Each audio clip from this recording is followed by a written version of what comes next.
The woman you're about to meet was harassed and threatened at work for who she is. But when this city employee asked for help, she says her bosses and even the police were slow to act. She wants to remain anonymous because of the harassment she's received since her colleagues learned she is transgender. So for this story, we're going to call her Gloria. 7 investigator Ross Jones digging into what she's endured and how the city responded to it. I loved the city. I'm from the city. But now it's not about the work for me anymore. When I come to work, it's about keeping myself safe. The threats leveled at this woman didn't come just anywhere in the city of Detroit.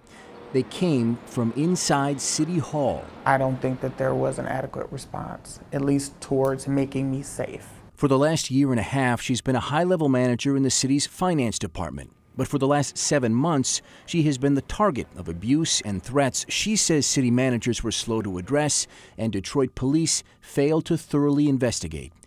It all began after she transitioned from male to female, a decision she says was supported by her city bosses all the way up to Mayor Mike Duggan. To have a mayor who supported the LGBT community and who supported me personally during my transition was pretty awesome. But as she would learn, not everyone was on board.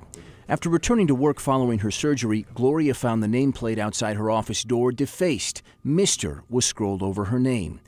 She ignored it. But days later, just before the holidays, the harassment escalated when she found what she thought was an early Christmas gift sitting on her desk. So I was kind of excited. I go, put my stuff down, open the bag, and in the bag is a sex toy and a note that had Bible scripture written on it. The scripture said that a man who dresses like a woman is an abomination, but it didn't end there. You were born a man, no makeup or weave will change that.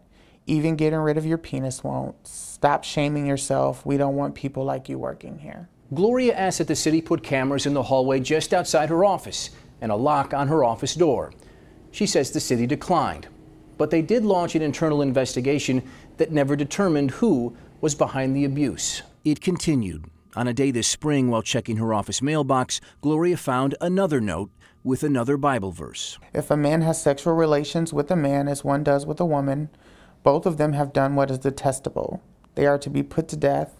Their blood will be on their own heads. I immediately notified Human Resources, and I left work and went and filed a police report. Again, she asked for a lock on her door and cameras outside her office. And again, she says she was denied.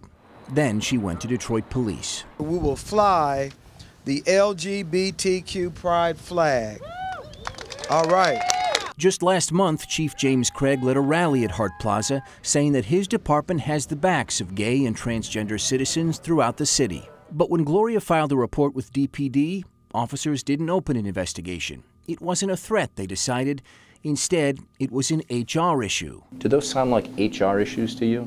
They sound like death threats to me. It sounds like a criminal issue to me. Carol LAUGHBAUM is Gloria's attorney. There could have been fingerprinting done on the nasty items that were left. I think there were any number of avenues available to the city to try to find out who the harasser was. But with the perpetrator still not caught, this past May, Gloria found another note left on her desk. You were warned. Now I will show you better than I can tell you.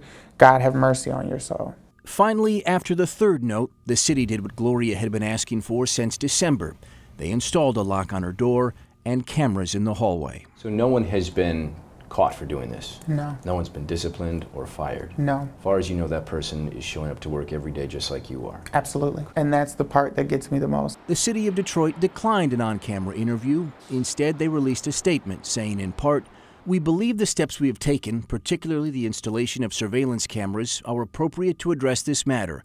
We take allegations like this very seriously and will take further action if necessary." Went to the police, I went to HR, I went to human rights, and everybody just didn't give me the response to try to make me safe. And I don't want to be the next breaking story on the news where someone gets hurt because someone was attacked. I just don't want to be that.